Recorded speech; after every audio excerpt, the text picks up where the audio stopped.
Así vamos a presentar al doctor Alberto Velarde, integrante de la Comisión Política de Acción Popular, también al doctor Carlos Mesía, expresidente del Tribunal Constitucional, y al doctor Rudecindo Vega, exministro de Vivienda, exministro de Trabajo y que además asumió una serie de responsabilidades en el Estado en su momento.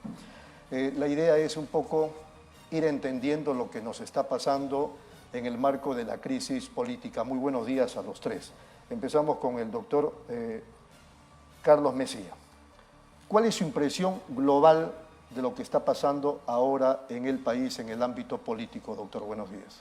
Buenos días, Rodolfo. Un saludo a todos tus oyentes, que son muchos acá en Lima y en los lugares donde se ve este programa Pulso Informativo. A mí me parece que la situación cada vez se complica más.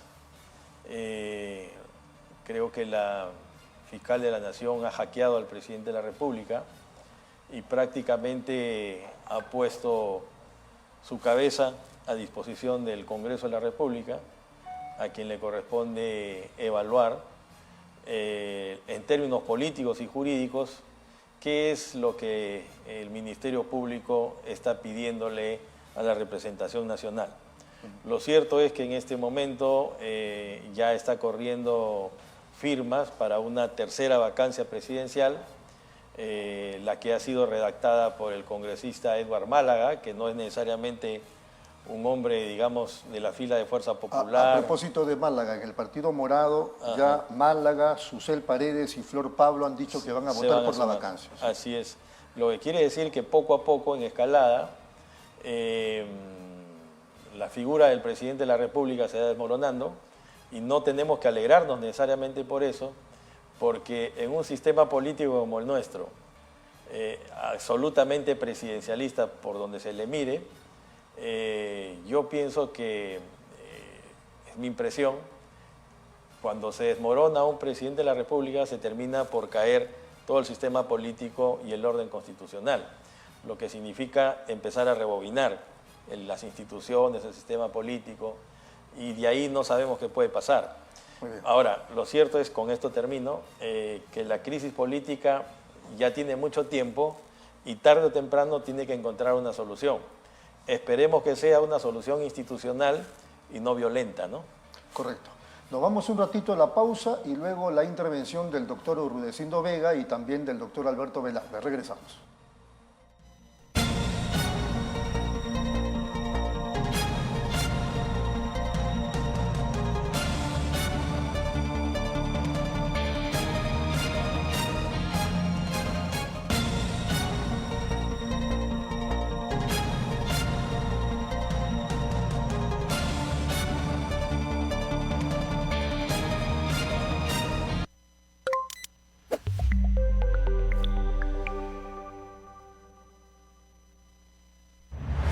Nueva app de Derrama Magisterial. Maestro y maestra, realiza tus consultas y operaciones en la palma de tu mano. Con el nuevo app Derrama Magisterial podrás realizar tus operaciones en todo momento y desde cualquier lugar. Solicita un crédito, consulta el estado de tu cuenta individual, accede al estado de tus créditos, actualiza tus datos, accede al servicio de asesoría legal gratuita. Ubica nuestras oficinas a nivel nacional. Descárgalo hoy mismo en tu Play Store. Derrama Magisterial, seguridad social para el maestro. ¿Buscas lo mejor para tu hogar? En Plaza Hogar podrás elegir, diseñar y plasmar todas tus ideas. Todo lo que soñaste está en Plaza Hogar. Diseños exclusivos y precios sin competencia. Cómprale al Perú. Ven a Plaza Hogar. La emoción de encontrar lo mejor para tu hogar. Avenida Angamos, 1551 Surquillo.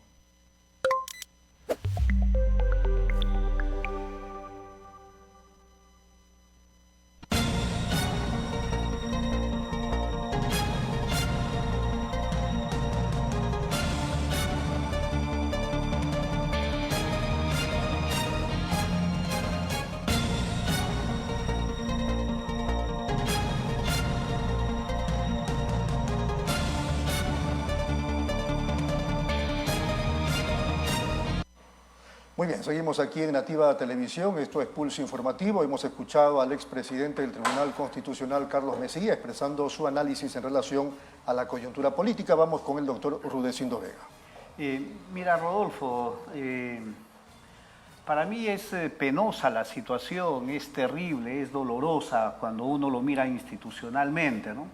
Pero voy a partir por lo que tú señalabas cuando estabas dando la información del COVID. O sea, los políticos, los gobernantes se darán cuenta de lo que está ocurriendo en el país, le darán atención a la salud. No solamente no le dan atención a la salud, no dan atención a nada. O sea, hoy tenemos yo varias veces lo hemos conversado, no hay gobierno, o sea, existe un desgobierno nacional en todos los sectores. Entonces vamos a decir, el Perú, la ciudadanía, estamos abandonados porque no tenemos ni gobierno en el Ejecutivo ni gobierno en el Legislativo, en ninguno de los dos lados. Tenemos inútiles en el oficialismo, inútiles en la oposición. Vamos a decir, estamos a la deriva gubernamentalmente y eso ocurre en salud, educación, vivienda. Tanto es la situación dramática y terrible del país que fíjate que vamos a decir, el gobierno funciona porque los trabajadores hacen y cumplen con sus labores, o sea, es solamente un funcionamiento cotidiano. Con ese funcionamiento cotidiano, sin esforzarse, sin poner objetivos de por medio, le basta al Ejecutivo para mostrarse mejor que el Legislativo, y eso es parte también de por qué el presidente cuando va a algunos sitios puede ofrecer. No hace nada importante. O sea, el presidente dice, nosotros venimos haciendo lo que nunca antes han hecho los gobiernos anteriores. Efectivamente, desgobernar. O sea, en realidad, cuando uno mira el escenario, no hay nada que mostrar. Y entonces es penoso. Pero dentro de esa situación penosa y también con enormes acusaciones, como es hackeado, acorralado, a pesar de todo eso, está mejor que el Congreso. Y el Congreso es el que tiene que decidir si lo vaca o no lo vaca. Imagínate lo fatal que es para los peruanos. O sea, hay que decirlo de esa manera. Que el que está peor quiera sacar y reemplazar al que está, como decimos vulgarmente, menos peor. ¿Qué le parece esa apreciación de Rudecindo Vega, doctor Mesías? Es que es parte de la complejidad de la crisis institucional. ¿Coincide con eso? ¿Eh? Prácticamente sí, pero la política es el arte de lo posible. A mí me parece que en el Parlamento falta diálogo entre las propias bancadas, no se entienden, el Perú tampoco no se comprende, no se entiende, no hay diálogos, no hay puentes entre el Legislativo y el Parlamento, hay crisis de liderazgo en los dos lados, el Poder Judicial también está haciendo su parte porque interfiere en las labores del Parlamento, lo que da una muestra de desgobierno. Aquí todo el mundo hace lo que le da la gana, nadie pone orden. Y entonces la pregunta es, ¿qué hacer? ¿O por dónde va a venir la solución? Eso lo responde después, ¿le parece? Correcto, Vamos correcto. con el doctor Alberto Velarde. Doctor Velarde, buenos días. Quiero empezar, buenos días a todos, y con lo último que ha dicho Carlos, ¿no? Aquí cada quien hace lo que le da la gana, empezando con la señora fiscal de la Nación, ¿no? Que al mejor estilo de la ex fiscal de la Nación de los tiempos del más crudo fujimorismo que vivimos, hace las cosas sin guardar las formas correspondientes. ¿A qué se refiere? Me refiero que las presentaciones de su inicio como fiscal de la Nación para tener un mensaje público y una ubicación dentro del aspecto político de ese mensaje, la convierte en un actor más de esta confrontación que el país ha visto agudizado desde la segunda vuelta donde Keiko Fujimori perdió con PPK. De ahí para adelante vimos esta dura consecuencia de instituciones que van cada vez resultando más fallidas, y esas instituciones sin duda alguna incluyen todo el sistema político. ¿Está en desacuerdo con la Partidos, denuncia constitucional? No, lo que estoy en desacuerdo es el formato en el cual se hacen las cosas, ¿no? Porque si bien es cierto, las iniciativas que pueda tener una institución como la Fiscalía de la Nación pueden ser válidas, el contexto en el que se presentan también es tan importante como el contenido mismo de la investigación a la cual ha sido sometido este presidente. Pero sea más preciso, pues, ¿dónde se equivoca la fiscal? En el formato y la presentación de sus argumentos, porque no los hace de una manera estrictamente privadas dentro de su competencia, presentándolos dentro de la secretaría que corresponde a su despacho hacia el Congreso de la República por la vía de la Oficialía Mayor, sino lo hace en un acto público que es netamente político, con una comunicación política para producir un efecto político, que no creo que sea que la Comisión de Acusaciones Constitucionales haga la revisión pertinente, sino que impulse el juntar los 87 votos para la vacancia, y eso es un acto político más que jurídico, si queremos guardar alguna relevancia. ¿Por qué creo que es importante esto? Porque, como bien decían mis compañeros de mesa, hay que recomponer las condiciones para tomar decisiones en el país. ¿Y quiénes las recomponen? Los políticos. Y como hemos dicho también, no hay liderazgo, porque el sistema de partidos ha sido barrido, totalmente barrido. El sistema de partidos que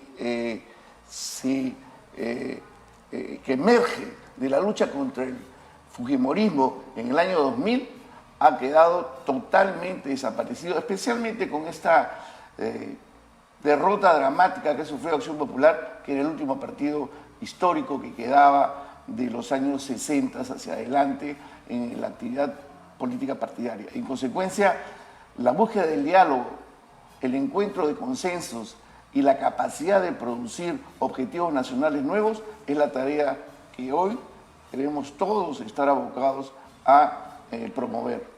Doctor Mesía, ¿qué le parece esa apreciación del doctor Velarde sobre la fiscal de la Nación? Sí, totalmente de acuerdo. Yo creo que la fiscal de la Nación se ha equivocado dirigiéndose al Congreso, ha politizado un tema que debe mantenerse en el ámbito de lo jurídico y lo técnico. Ella dice que ha planteado una denuncia constitucional, que no es lo mismo que una acusación constitucional, o sea, en el sentido de que ella se ha dirigido al Parlamento de la República a fin de acusar, o sea, para que el Congreso acuse. O sea, ella denuncia para que el Congreso acuse y le pone los elementos. Pero si el Parlamento llega a la conclusión de que hay mérito para pasar a juicio oral y que no puede acusar por el artículo 117 de la Constitución, entonces no le queda al Parlamento otra cosa que vacarlo. Esa es la jugada, creo yo, que está buscando la fiscal de la Nación. Y eso me parece que pone un elemento más en la crisis. Lo que ella ha debido es continuar con la investigación. Si cree que debe pasar a investigación preparatoria, debió continuar en ese ámbito de la investigación preparatoria, que ella, no pedirle permiso al Parlamento. Quiere que el Parlamento le diga, y el Parlamento sí es incompetente en ese sentido, para que el Parlamento le diga si puede iniciar investigación preparatoria. Ella tiene que iniciarla, y la defensa del presidente de la República planteará la queja y el juez Cochlin, creo que se apellida, sí, dirá si la acusación preparatoria continúa o no, pero no es el Parlamento, es la función jurisdiccional. Entonces hay una politización que creo que daña la figura del Ministerio Público, debilita y lo incorpora a la escena política donde no tenía por qué estar. Doctor Vega. Siguiendo con la reflexión, lo que yo diría es que la evaluación en la Fiscalía seguramente fue trasladar la gran decisión de acusación constitucional al presidente, y se olvidó de que en los últimos tiempos y la propia fiscal habían pasado pidiendo que el Ministerio Público sí puede investigar. Y ahora han separado entre una investigación preparatoria y una investigación preliminar. En realidad, la investigación es a secas, se investiga y finalmente se llega a solicitar la acusación. Pero el Ministerio Público, a través de la fiscal, ha dado este paso, a mi modo, y comparto, equívoco. Pero además, en algún momento hay que volverlo a decir de la siguiente manera. O sea, lo bueno que hace la fiscal al canalizar esta investigación al presidente, lo bueno que hace la fiscal al respaldar al equipo Lava Jato, en realidad lo deshace cuando sanciona y destituye a la fiscal Suprema, que estaba investigando a sus dos hermanas y a una de ellas por beneficiar a narcotraficantes supuestamente, y cuando cambia a todo el equipo encargado de los cuellos blancos, en el cual hay funcionarios del Ministerio Público y del Poder Judicial. O sea, vamos a decir, al final aparece una fiscal investigando lo mal que ocurre en otros poderes del Estado y ocultando o apañando lo que ocurre dentro de su cancha y dentro de su seno, dentro de la Administración de Justicia. Y eso es penoso, porque eso destruye también la institucionalidad democrática. De alguna manera, en el último artículo yo lo llamaba, es un ajuste de cuentas entre bandas en el poder, ¿verdad? O sea, ella acusa de liderar una organización criminal al presidente de la República en el Poder Ejecutivo. Le contestan a ella que ella lidera una organización criminal dentro del Ministerio Público, pero todo esto se lo encarga al Poder Legislativo, al Congreso, que está infestado de organizaciones criminales. Ayer acaban de detener justamente a uno de los dirigentes de uno de los partidos, ¿verdad? Y para meterlo 34 meses. O sea, vamos a decir, lamentablemente, dentro de este desastre de la institucionalidad, dentro de esta suerte de caricaturización que tenemos del Estado de Derecho en el Perú, hoy parece que ya no tuviéramos autoridades, ni líderes, ni dirigentes, sino hoy tendríamos más bien capos que nos están gobernando. Muy bien, ahora sí queda, creo que el camino allanado en esta mesa para entrar de lleno a lo que planteaba el doctor Carlos Mesía. Frente a este contexto político, ¿cuál es la solución? ¿Cuál es la salida? Nos vamos un ratito a la pausa, amables televidentes, y regresamos con la impresión, con el análisis de nuestros tres invitados sobre hacia dónde debiéramos ir. Regresamos.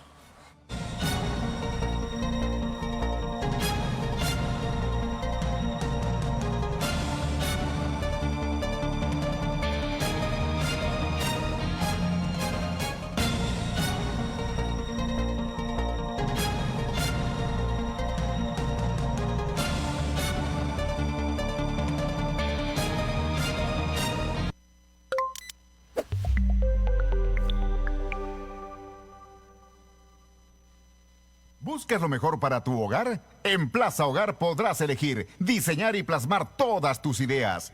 Todo lo que soñaste está en Plaza Hogar. Diseños exclusivos y precios sin competencia. Cómprale al Perú. Ven a Plaza Hogar. La emoción de encontrar lo mejor para tu hogar. Avenida Angamos, 1551 Surquillo.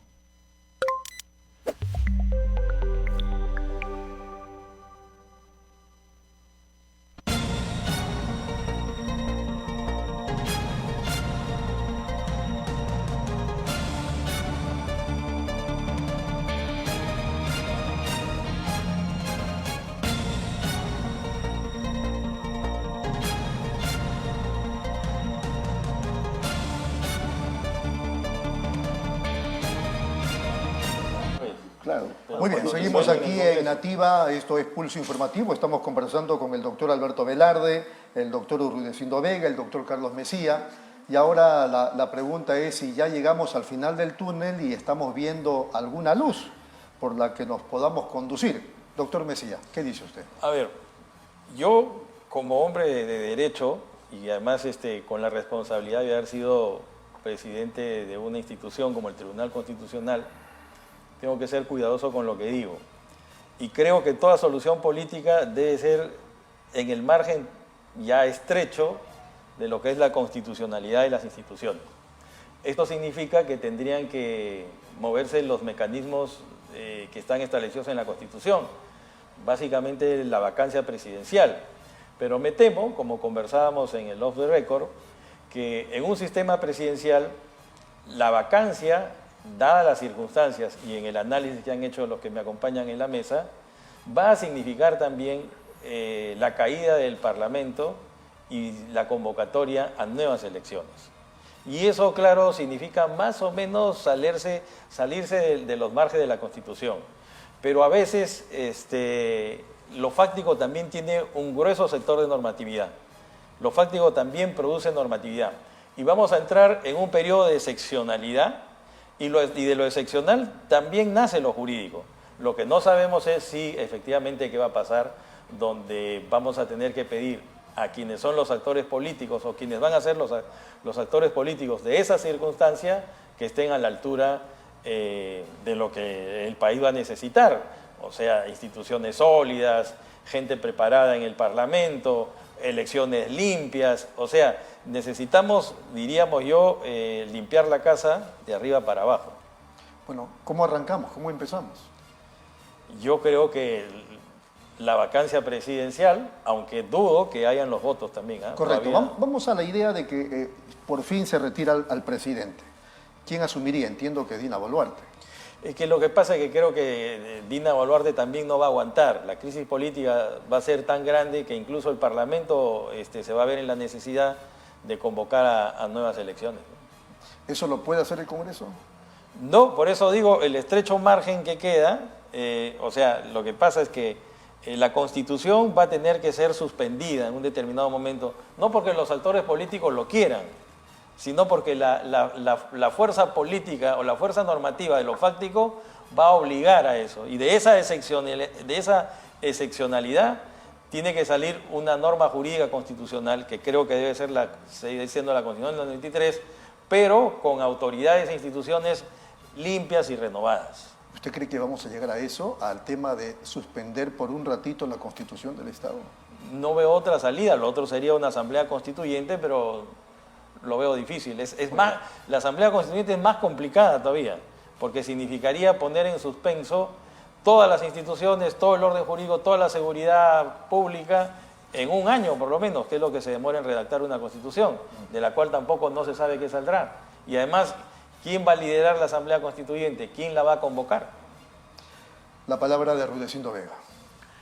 Mira, ahí creo que hay que ver una suerte de 3 escenarios, ¿no? Un escenario rápido, y el rápido sería la vacancia, eso sería lo más rápido, con todos los problemas que ello tiene. ¿La vacancia ahí? La vacancia, pero esa vacancia seguramente inmediatamente va a generar una gigantesca discusión para que el gobierno también salga y recorte su mandato, y entonces tendríamos que entrar en un proceso de adelanto de elecciones. Y eso me da pie, o sea, lo rápido agudiza la crisis, no la resuelve. ¿Por qué digo que agudiza y no la resuelve? Porque la vacancia solamente saca al presidente y deja a todos los demás. Y entonces, y al dejarlo a todos los demás, a dejarlo a todos los congresistas, a todos los partidos, a todos los que están, y dejarlo a Dina Boluarte, que también es símbolo de esta crisis, en realidad agudiza el problema que hoy tenemos, el problema político. O sea, lo rápido no lo resuelve, pero es lo más rápido. Eso nos lleva a un segundo escenario, que es lo más deseable.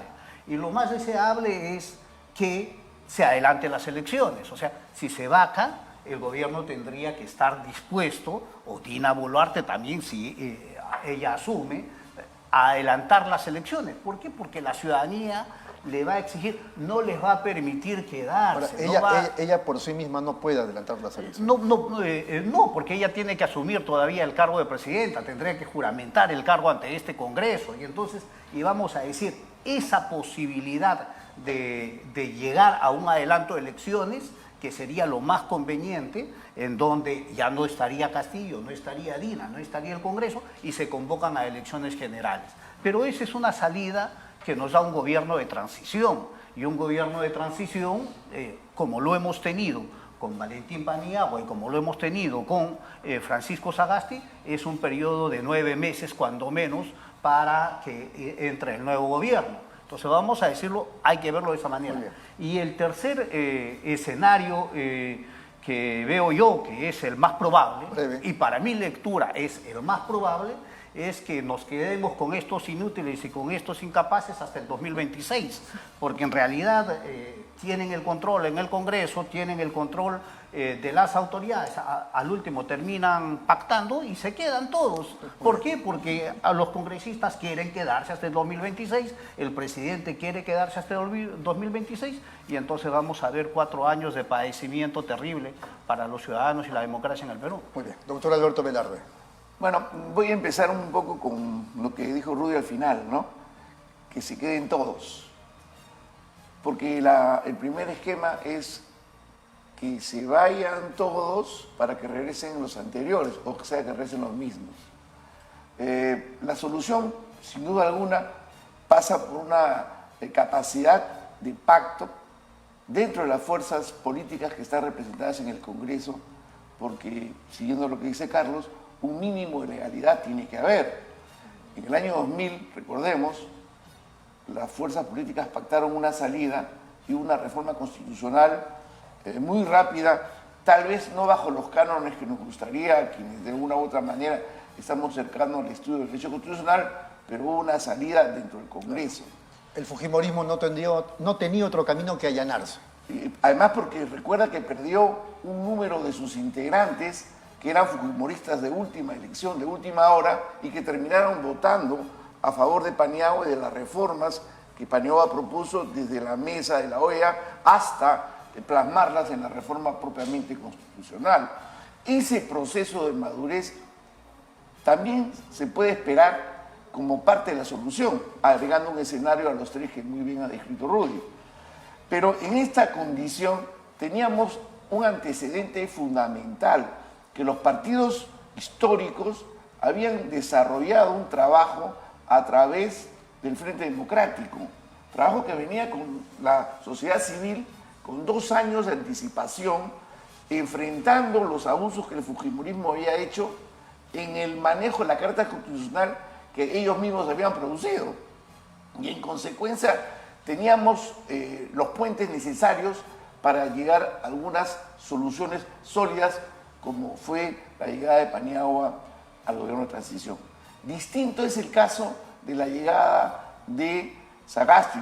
Recordemos, viene de la crisis de la renuncia de PPK al ascenso de Vizcarra, ¿no?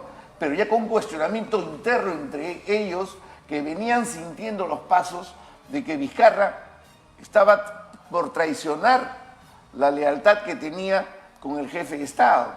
Cuestionamiento que fue muy duro, especialmente cuando se produce la primera intención de vacancia por el Congreso que fue disuelto.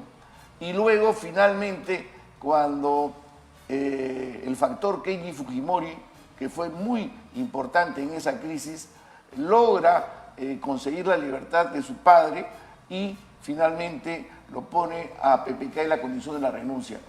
Ese ciclo no hemos podido resolverlo bien, porque Vizcarra no utiliza ese periodo de gobierno para reforzar, construir y corregir, para que las instituciones que deben reglar la vida pública, el gobierno, el Congreso, el Poder Judicial, el Poder, la Fiscalía y otros, funcionen con objetivos nacionales para servir a la sociedad, sino por el contrario, buscó cómo favorecer opciones futuras para él y su entorno, y hemos visto cómo concluye su mandato, primero con la presidencia corta del efímero Merino y segundo con la del presidente Sagasti, que su mejor esfuerzo fue jurarnos de obtener vacunas para la pandemia y mantener el statu quo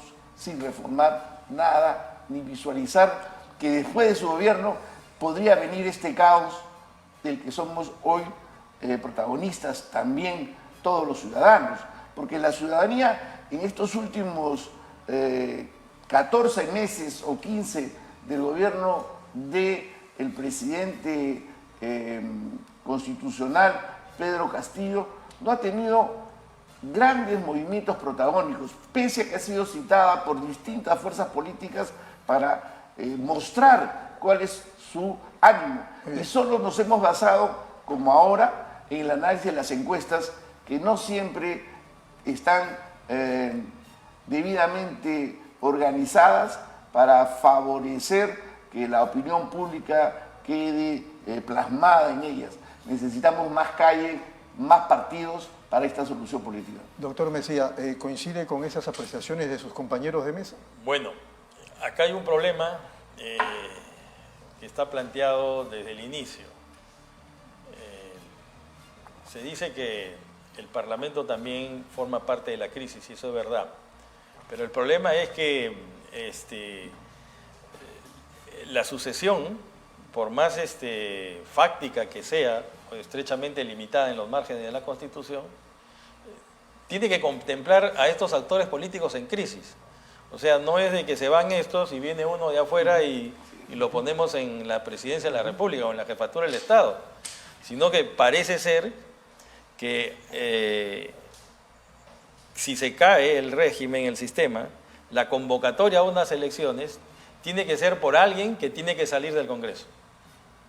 No va a venir de afuera, porque se cae el Poder Ejecutivo y según la Constitución y según la lógica, nos dice que alguien del Congreso de la República es el que tiene que asumir, que es también parte del problema.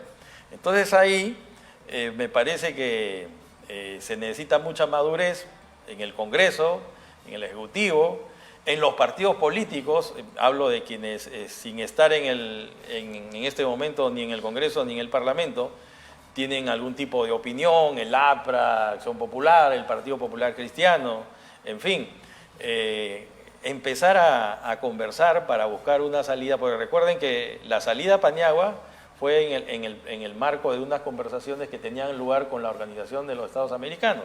Entonces necesitamos también un facilitador de la crisis. Y en el Parlamento también se van a tener que poner de acuerdo si es que el presidente Castillo cae, porque no va a poder ser alguien que venga de afuera, salvo que sea un golpe militar, pero los golpes militares por lo menos ya han pasado de moda. O lo otro, porque todo puede pasar, es que un aluvión al Antauro Humala, ¿no es cierto?, termine llevándose todo. Pero no creo que estemos en esas condiciones, ¿no? ¿Qué le parece en ese contexto la figura de Antauro Humala, Rudecindo? Mira, a ver, más que de Antauro Humala, o sea, siempre hay estupideces institucionales que padecemos en el Perú. O sea, yo no descarto, y han salido algunos analistas a escribir de que el gobierno y el presidente Castillo estaría preparando un autogolpe. Eso sería, sinceramente, una estupidez institucional, porque pretender que se tiene el respaldo de las Fuerzas Armadas, que se tiene el respaldo ciudadano, como le sirvió el año 92 a Alberto Fujimori. Hoy tenemos un presidente prácticamente, me imagino que hasta abandonado y negado hasta por sus propios familiares ya, ¿no? Entonces yo creo que ese es un escenario poco favorable, pero no lo descarto, porque siempre hay estas torpezas que nos hacen padecer en nuestra historia. El tema de Antauro Humala es una amenaza política fuerte, permanente, pero es una amenaza fuerte, permanente, porque los partidos políticos han abandonado el escenario. Hoy todos están peleándose si vacan, si inhiben, si disuelven, o sea, todo es una pelea formal. Y él está en calle, suelto en plaza, sí, él avanza ocupando el espacio que está libre. Y que han dejado libre todos, ¿verdad? Y entonces... Y claro, posiblemente pueda arrinconar, pero veo poco probable que una salida tan violenta de ese tipo, porque eso sí sería romper toda institucionalidad, tenga futuro en el país y con un respaldo mundial. Correcto. Pero a mí, si tú me dices, tratando de profundizar, ver qué se puede hacer, yo insisto siempre, ¿no? Tengo la impresión que todavía tenemos gente decente en los partidos políticos, en todos los partidos políticos en los que se han quedado sin inscripción y los que tienen inscripción. Creo que hay que hacer el esfuerzo de que ellos puedan asumir las riendas de su partido. A la sociedad civil hay que convencerla, hay que convocarla, hay que articularla. La salida con Valentín Paniagua en realidad fue una salida que no fue inmediata, duró hace tiempo. O sea, Valentín llega, vamos a decir, y hay que decirlo de esta manera, de casualidad al gobierno. Pero gracias a Dios fue una extraordinaria casualidad, porque en realidad la crisis se venía acumulando. ¿A qué se refiere con casualidad? ¿Por qué? Porque en realidad no estaba previsto. O sea, si uno miraba vamos a decir, la cadena de salida institucional, a quien le correspondía asumir la presidencia era la presidenta del Congreso, que era Marta Hildebrand. Y Marta Hildebrand, al ver que varios renunciaron y al ver que ella también iba a ser acusada, ella decide renunciar. Pero recordemos que antes de la renuncia a la presidencia de Marta Hildebrand, ¿sabes quiénes renunciaron también? Los dos vicepresidentes, porque en ese momento habían dos vicepresidentes. Tuvo que renunciar Tudela, que era el primer vicepresidente. Ya había renunciado antes. ¿verdad? Y no el que quedaba era Ricardo Márquez. Y Ricardo Márquez se tomó su tiempo, sus días, sus horas para renunciar. Entonces, La salida política del 2000 no estaba contemplada en la Constitución ni en la legalidad. Es un pacto nuevo, diferente, que llevó a cambiar la Constitución, a que recorten el mandato del presidente, a que recorten el mandato de los parlamentarios, a que lo terminen vacando a Fujimori y finalmente eligiendo a Valentín Paniagua. Entonces, lo que quiero decir es, finalmente, que tiene que haber un rol de los gremios. ¿Qué gremios? Empresariales, de trabajadores, gremios sociales, tienen que tener una voz, tienen que tener un rol, y ojalá pudiéramos convocar pues a personalidades que también tienen una voz importante en el país y que hoy seguramente están retirados por asqueados de lo que tenemos en adelante, ¿no? Muy bien, vamos un ratito a la pausa, la última pausa del programa, y luego la palabra del doctor Alberto Velarde.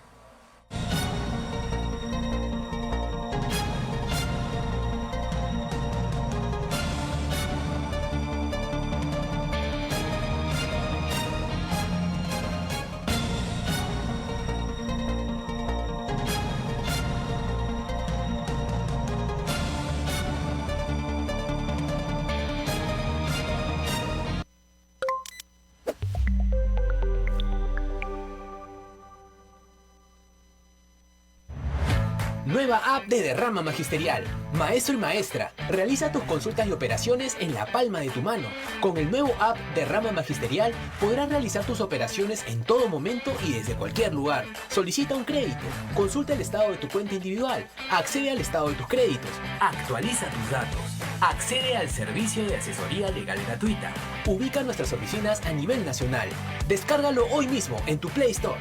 Derrama Magisterial, seguridad social para el maestro.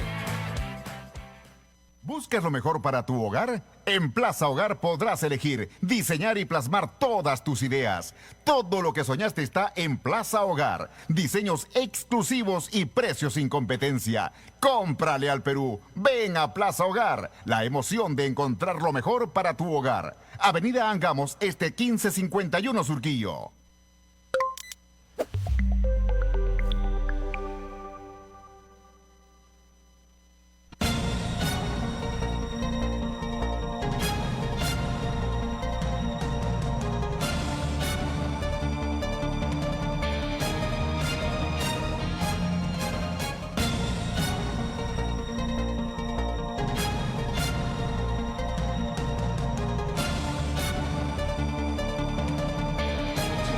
Muy bien, seguimos aquí en Nativa Nos Conecta, esto es Pulso Informativo, estamos conversando con el doctor Alberto Velarde, el doctor Carlos Mesía, el doctor Rudecindo Vega en relación con la crisis política. El doctor Carlos Mesía decía, palabras más, palabras menos, que en este contexto tan complicado, tan difícil, en algún momento vamos a suspender la vigencia de la Constitución del Estado para encontrarle una solución a la terrible situación que vivimos. ¿Qué dice sobre eso específicamente, pero brevemente, Rudecindo Vega? Mira, en realidad es una potestad que lo tiene el Congreso de la República para definir este grado de transición. La potestad de suspender su vigencia. Y de dar inmediatamente su salida, ¿no? O sea, vamos a decir, yo lo entiendo de esa manera, no es que se paralice la institucionalidad y la vigencia de la Constitución, no, es... las reglas como están, hoy se interpretan de diferente manera y se genera una salida diferente. Doctor Velarde. Yo quisiera acotar a lo que han dicho mis compañeros de mesa. Cuando el golpe militar se produce en el año 68...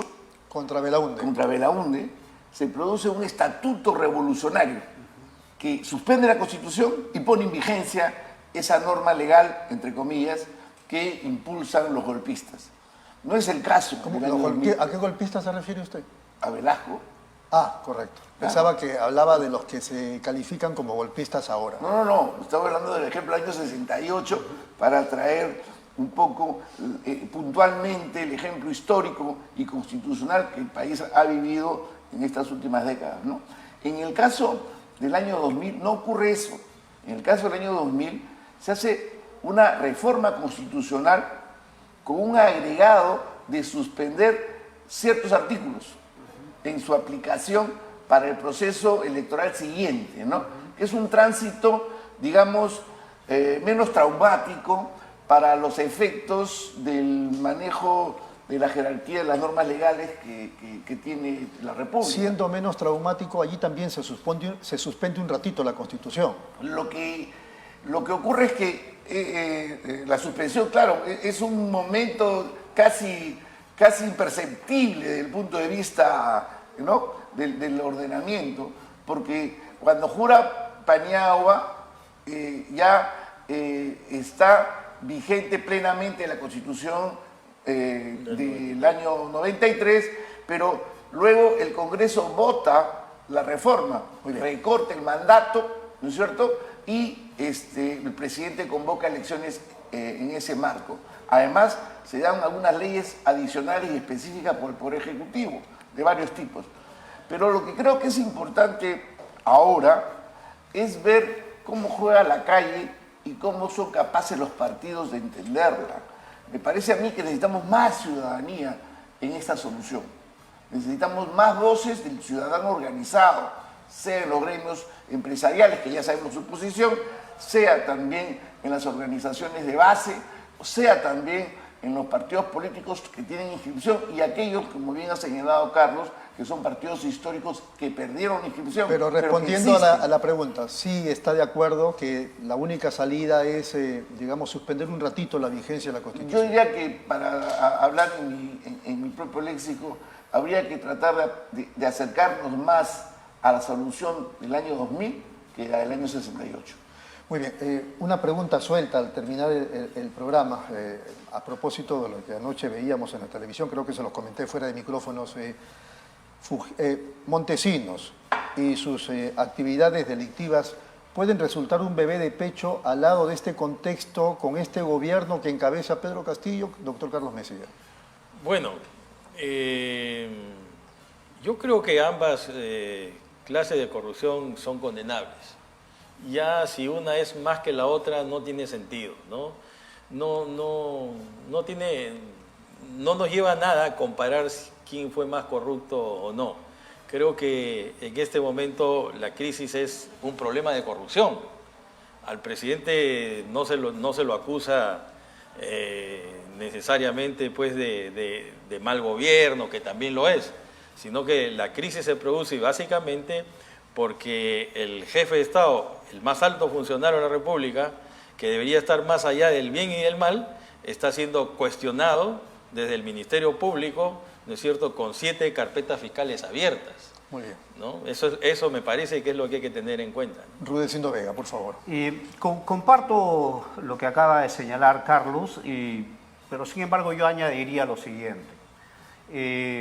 Fujimori en su momento tenía copado prácticamente todos los poderes y toda la institucionalidad. Recordemos que la fiscal de la Nación, Blanca Nelia Golán, era una funcionaria, una secretaria de Fujimori. Igual lo teníamos el Poder Judicial totalmente copado por el Fujimorismo. O sea, vamos a decir, si es que ahí hubieran tenido alguna independencia, quizás Fujimori hubiera estado con 20 investigaciones fiscales en el proceso.